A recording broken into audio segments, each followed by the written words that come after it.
सारेगामा कारवां mini भक्ति। भगवद गीता अध्याय 15। दोस्तों, कौन हैं हम, कहां से आए हैं, कहां को जाना है? कभी तो यह सवाल आपके मन में भी आया ही होगा। अगर नहीं आया तो आपको सोचना चाहिए कि किस तरह की जिंदगी में आप उलझे हुए हैं। खुद के बारे में सोचने के लिए आपके पास समय ही नहीं है या इच्छा ही नहीं है। और अगर आपके मन में यह सवाल आया है तो भगवद गीता में भगवान श्री कृष्ण इसी का उत्तर दे रहे हैं। मैं शैलेंद्र भारती प्रणाम के साथ भगवद गीता का 15वां अध्याय शुरू करता हूं। जय श्री कृष्ण। श्री भगवानुवाच ऊर्ध्वमूलमधः शाखम् अश्वत्थं प्राहुरव्ययम् छन्दांसि यस्य पर्णानि यस्तं वेद स वेदवित्। कृष्ण बता रहे हैं कि हमारा ये संसार एक अविनाशी वृक्ष, जिसका पेड़ कभी नाश नहीं होता, जो कभी खत्म नहीं होता, न सूखता है न मरता है। यह ऐसा पेड़ है जिसकी जड़ें ऊपर की ओर हैं और शाखाएं नीचे की ओर, तथा इस वृक्ष के पत्ते वैदिक स्तोत्र हैं। और जो इस अविनाशी वृक्ष को जानता है वही वेदों का जानकार है। जड़ें ऊपर की ओर हैं, इसका अर्थ यह होता है कि मूल ऊपर है, यानी कि परमात्मा ऊपर है। शाखाएं नीचे की ओर से मतलब हुआ कि प्रकृति नीचे है। ऊपर परमात्मा और नीचे प्रकृति। जिसने इस बात को जाना है ना दोस्तों, उसको सब विद्या प्राप्त हो गई है, अर्थात वेदों का ज्ञान हासिल कर लिया है। और जिसने नहीं जाना, उसके लिए यह जन्म मृत्यु का चक्कर हमेशा के लिए लगा रहेगा। इसीलिए यह वृक्ष अविनाशी है। अधश्चोर्ध्वं प्रसुतास्तस्य शाखा गुण प्रवृद्धा विषय प्रबालाः अधश्च मूलान्यनुसन्ततानि कर्मानुबन्धिनि मनुष्यलोके। इस संसार रूपी पेड़ की जो समस्त शाखाएं हैं, इन्हें आप अलग अलग योनियां मानिए। यानी कि हम सब प्राणी जो अलग अलग योनियों में बटे हुए हैं। ये शाखाएं नीचे और ऊपर सभी ओर फैली हुई हैं। इस वृक्ष की शाखाएं प्रकृति के तीनों गुणों द्वारा विकसित होती हैं। जो नई कोपलें, नए पत्ते निकलते हैं, वो हमारी इंद्रियों के विषय हैं। इस पेड़ की जड़ें जो नीचे की ओर जा रही हैं, वो असल में बंधन हैं। इन्हीं जड़ों में सकाम कर्म करने वाले, यानी कि फल के लिए कर्म करने वाले बंधे रहते हैं। न रूपमस्येह तथोपलभ्यते नान्तो न चादिर्न च सम्प्रतिष्ठा अश्वत्थमेनं सुविरूढमूल मसंगशस्त्रेण दृढ़ेन छित्त्वा। कोई भी पेड़ हो, उसकी जड़ें नीचे मिट्टी में ही जाती हैं, शाखाएं चारों तरफ फैलती हैं। लेकिन जो ये संसार रूपी वृक्ष है, इसके वास्तविक स्वरूप का अनुभव इस जगत में नहीं किया जा सकता है। और इसकी वजह है क्योंकि ना तो इस पेड़ का आदि है और ना ही इसका अंत है। ना तो यह पेड़ कहीं से शुरू हो रहा है, ना ही इसका कोई अंत दिखता है।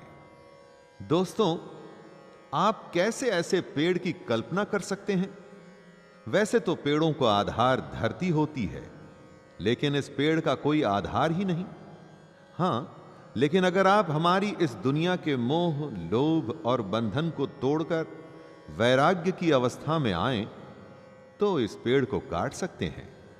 कहने का अर्थ है कि अगर आप प्रकृति के 3 गुणों से बच पाएं, तो इस पेड़ का भी अनुभव कर सकते हैं। ततः पदम तत्परिमार्गितव्यम यस्मिन् गता न निवर्तन्ति भूयः तमेव चाद्यं पुरुषं प्रपद्ये यतः प्रवृत्तिः प्रसृता पुराणी। वैराग्य यानी कि निष्काम कर्म में अपना सब कुछ समर्पित कर देना। वैराग्य ही वो हथियार है जिससे मनुष्य इस सांसारिक वृक्ष को काटकर प्रभु तक पहुंचने की कोशिश कर सकता है। जो मनुष्य प्रभु तक पहुंचने के मार्ग पर एक बार आ जाता है, वो फिर कभी वापस नहीं लौटता।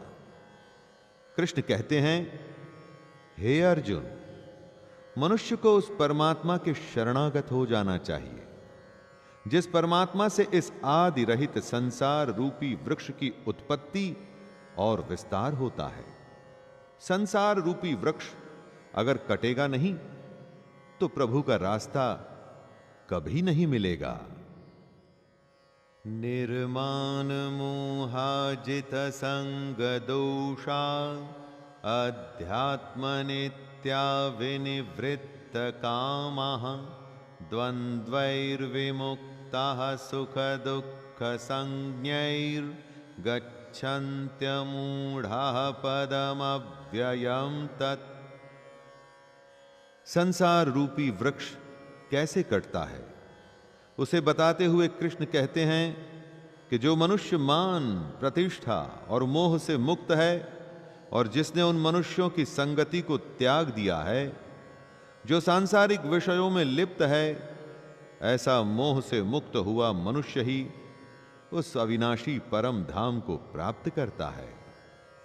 हम सब कुछ सोसाइटी में अपने स्टेटस के लिए करते हैं दोस्तों। इसी मान प्रतिष्ठा के मोह से मुक्त होना है और ऐसे लोगों से दूर रहना है जो इस दुनिया में कर्म सिर्फ फल के लिए करते हैं। उनकी संगत से बचना है दोस्तों।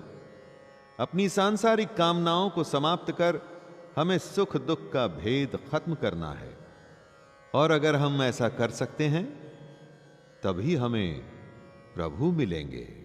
न तद्भासयते सूर्यो न शशांको न पावकः यद्गत्वा न निवर्तन्ते तद्धाम परमं मम। कृष्ण सांसारिक पेड़ को काट परम धाम पर पहुंचने की बात कर रहे हैं। क्या है ये परम धाम? वैसे तो सूर्य पूरे ब्रह्मांड को प्रकाशित करता है, लेकिन इस परम धाम को वो प्रकाशित नहीं कर पाता।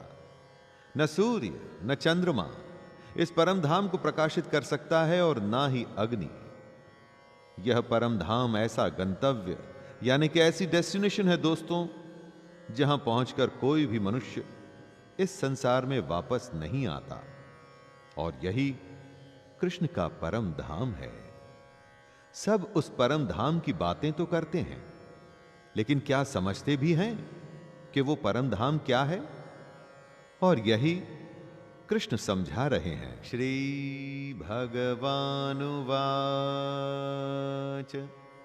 ममैवांशो जीवलोके जीवभूतः सनातनः मनः षष्ठानीन्द्रियाणि प्रकृतिस्थानि कर्षति।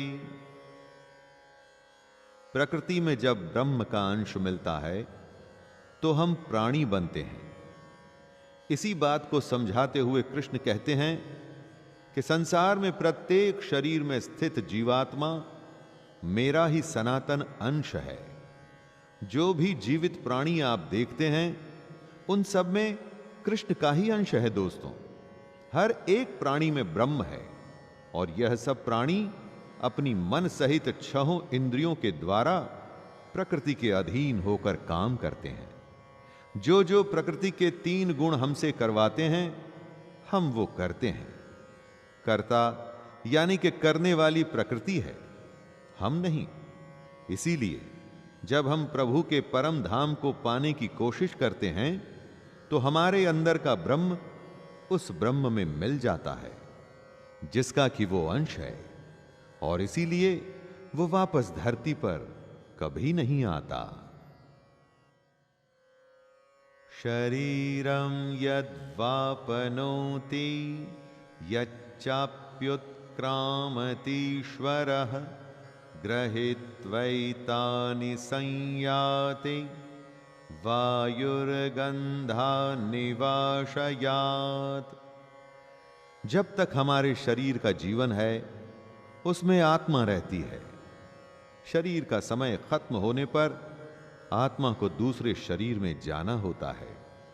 लेकिन दूसरे शरीर में जाने का आधार क्या होता है?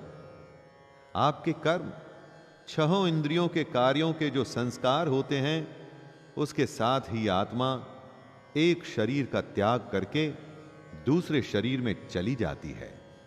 ये एकदम वैसे ही होता है जैसे वायु गंध को एक स्थान से ग्रहण करके दूसरे स्थान में ले जाती है।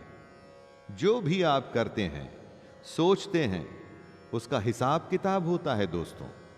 मृत्यु के समय यही हिसाब किताब आपकी आत्मा के अगले शरीर में संस्कार की तरह जाते हैं। तो जो भी करें, इस बात को ध्यान में रखें दोस्तों, प्रभु के नियम से कोई भी नहीं छूटता। श्रोत्रं चक्षुः स्पर्शनं च रसनं घ्राणं मेव च अधिष्ठाय मनश्चायं विषयानुपसेवते। एक शरीर का जीवन खत्म होता है, उसकी देह मिट्टी में मिल जाती है, लेकिन आत्मा पिछले जन्म के संसार के साथ दूसरे शरीर में जाती है, और फिर दूसरे शरीर में वही प्रक्रिया फिर से चलायमान हो जाती है। जीवात्मा फिर से कान, आंख, त्वचा, जीभ, नाक और मन की सहायता से ही विषयों का भोग करता है। फिर से सुनने, खाने, देखने जैसे कामों में लग करके कर्म करने लग जाता है, और फिर से एक हिसाब किताब बनने लगता है अगले जन्म का। इसीलिए यह जरूरी है कि आप कोशिश करें कि आत्मा शरीर में से निकल सीधा ब्रह्म से मिले और आप जन्म मृत्यु से बच जाएं। उत्क्रामन्तं स्थितं वापि भुञ्जानं वा गुणान्वितं विमूढानानुपश्यन्ति पश्यन्ति ज्ञानचक्षुषः। जीवात्मा एक शरीर से दूसरे शरीर में पिछले जन्म के संस्कार लेके आती और जाती रहती है। ये सिर्फ वो ही समझ सकते हैं जिन्हें ज्ञान प्राप्त है, जो ये जानते हैं कि जीवात्मा कैसे शरीर का त्याग कर सकती है। ज्ञानी ही जानते हैं कि कैसे जीवात्मा शरीर में स्थित रहती है और किस प्रकार प्रकृति के गुणों के अधीन होकर विषयों का भोग करती है।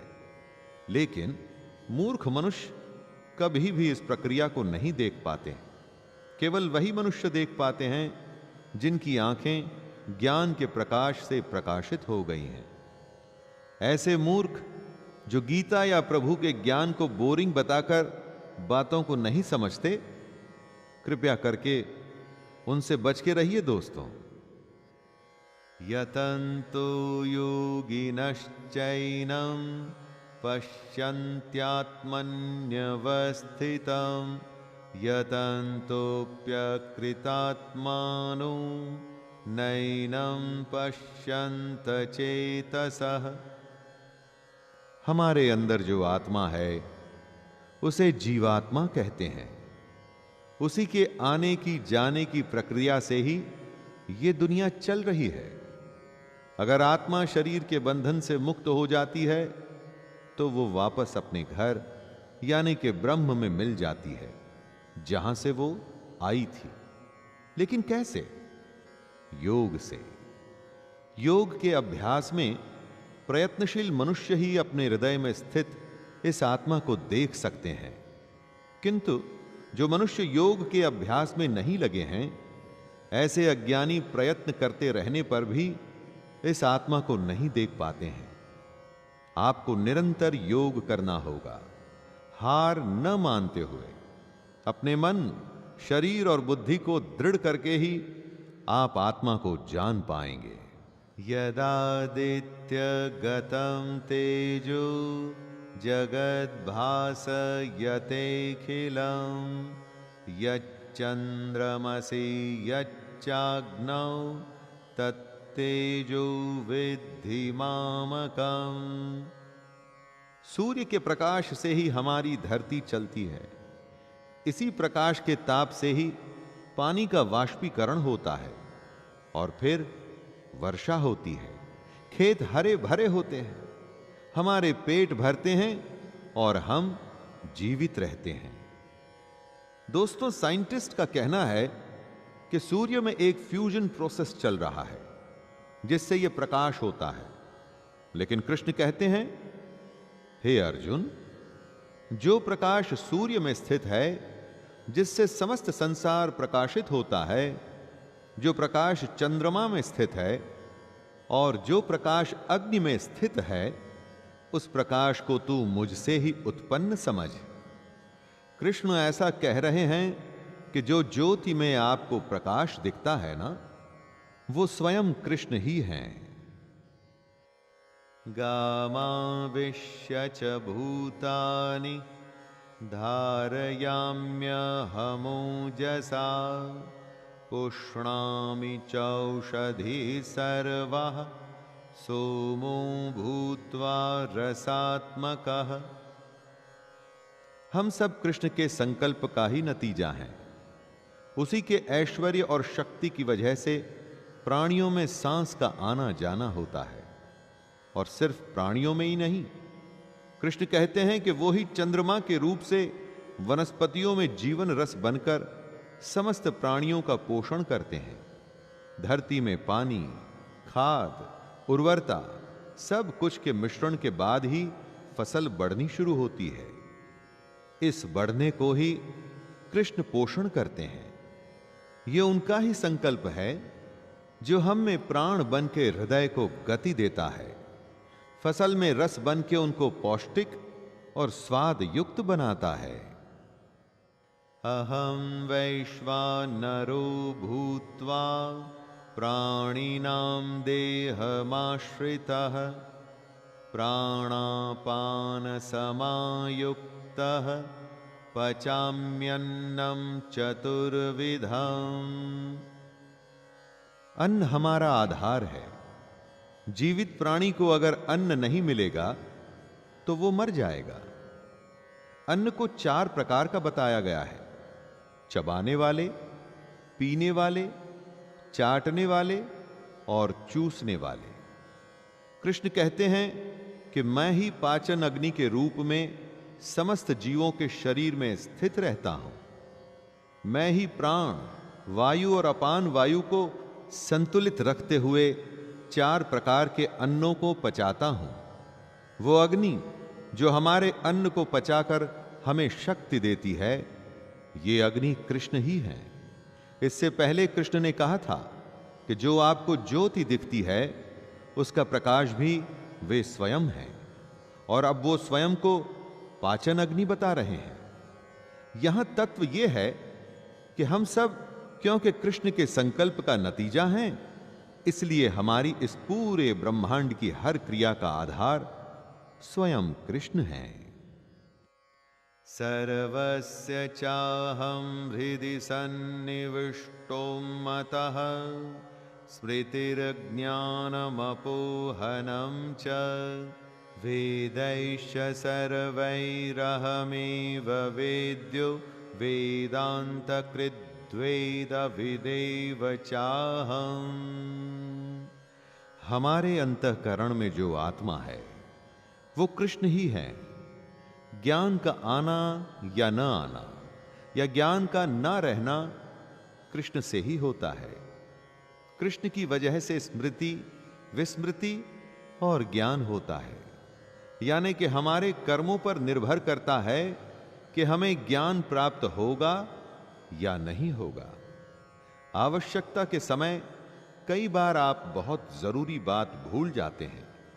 यह विस्मृति कृष्ण के कारण ही होती है। याद आने और भूल जाने के पीछे वो ही हैं। कृष्ण कहते हैं कि मैं ही समस्त वेदों के द्वारा जानने योग्य हूं। मुझसे ही समस्त वेद उत्पन्न होते हैं और मैं ही समस्त वेदों को जानने वाला हूं। द्वाविमौ पुरुषौ लोके क्षरश्चाक्षर एव च क्षरः सर्वाणि भूतानि कूटस्थोऽक्षर उच्यते। संसार में जो भी जीव होता है एक दिन उसकी मृत्यु निश्चित है। गलत। संसार में दो प्रकार के जीव होते हैं, एक नाशवान यानी कि क्षर और दूसरे अविनाशी यानी अक्षर। जो क्षर मतलब कि नाशवान होते हैं उन्हीं की मृत्यु निश्चित है। लेकिन समस्त जीवों की आत्मा अविनाशी है, उसकी मृत्यु नहीं होती, वो कभी नहीं मरती। ये ही सारे ज्ञान का आधार है। इसके आगे ही कृष्ण का बाकी का ज्ञान बढ़ना शुरू होता है। यही आपको समझना होगा दोस्तों कि आत्मा अमर है, उसी ब्रह्म का अंश है। जिस दिन वो उसी ब्रह्म में मिलेगी तो आपको मुक्ति मिलेगी, वरना नहीं। उत्तमः पुरुषस्त्वन्यः परमात्मेत्युदाहृतः यो लोकत्रयमाविश्य बिभर्त्यव्यय ईश्वरः।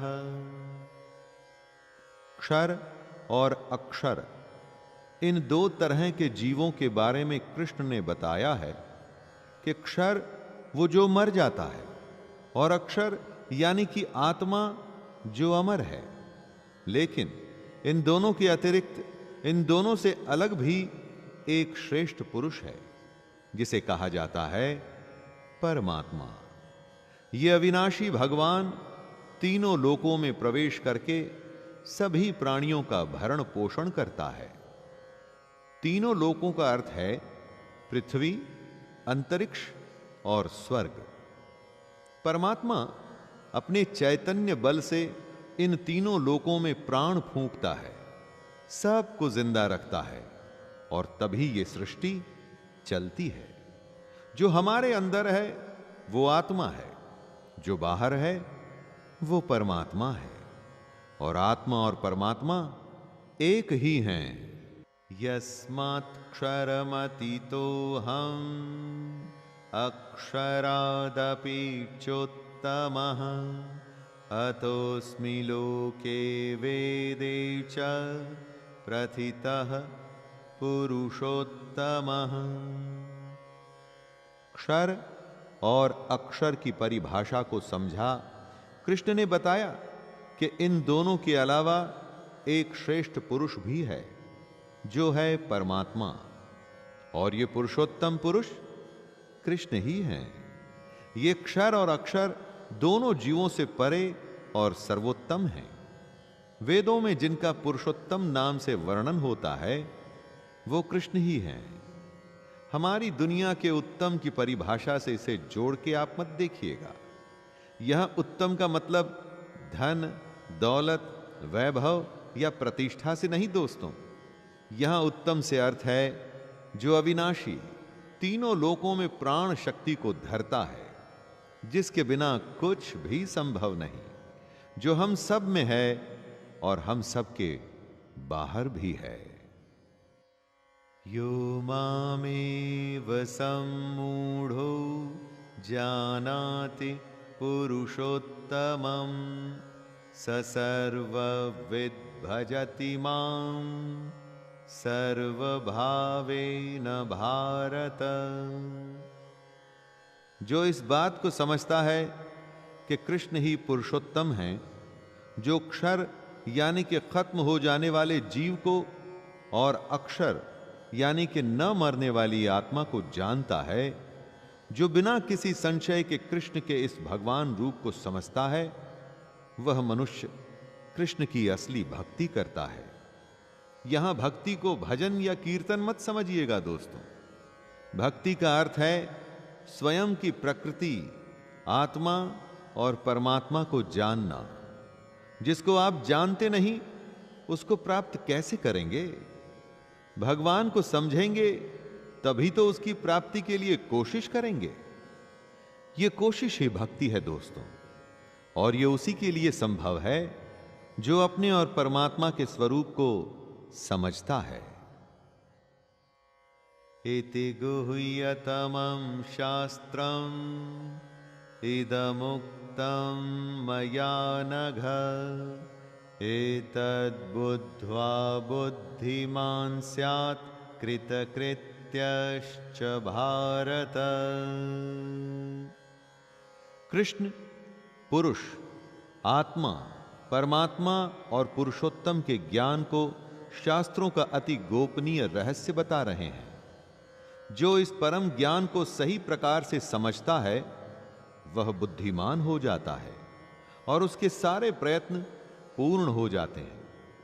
भला हो अर्जुन का, जिसकी दुविधा की वजह से पुरुषोत्तम कृष्ण को गीता ज्ञान देने की आवश्यकता पड़ी, और जिसकी वजह से हमें यह मोस्ट सीक्रेट ज्ञान हासिल हुआ। दोस्तों, यह अति गोपनीय इसलिए भी है कि इसको जानने के लिए किसी को पूरे वेद और सारे शास्त्र पढ़ने पड़ते, लेकिन यहां कृष्ण ने खुद को सारे वेदों को जानने वाला और साथ में खुद को ही सारे वेदों में जानने योग्य भी कहा है।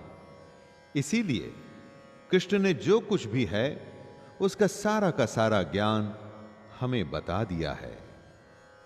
दोस्तों, पुरुषोत्तम योग अध्याय में पुरुषोत्तम कौन हैं और क्या हैं, इसके बारे में कृष्ण ने बताया।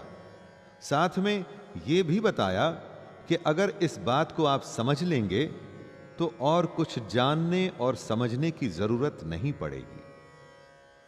यहीं पर मैं विराम देता हूं अध्याय 15 को, और फिर मुलाकात करूंगा आपसे भगवत गीता के अध्याय 16 में। तब तक के लिए अपने दोस्त शैलेंद्र भारती को आज्ञा दीजिए। जय श्री कृष्ण।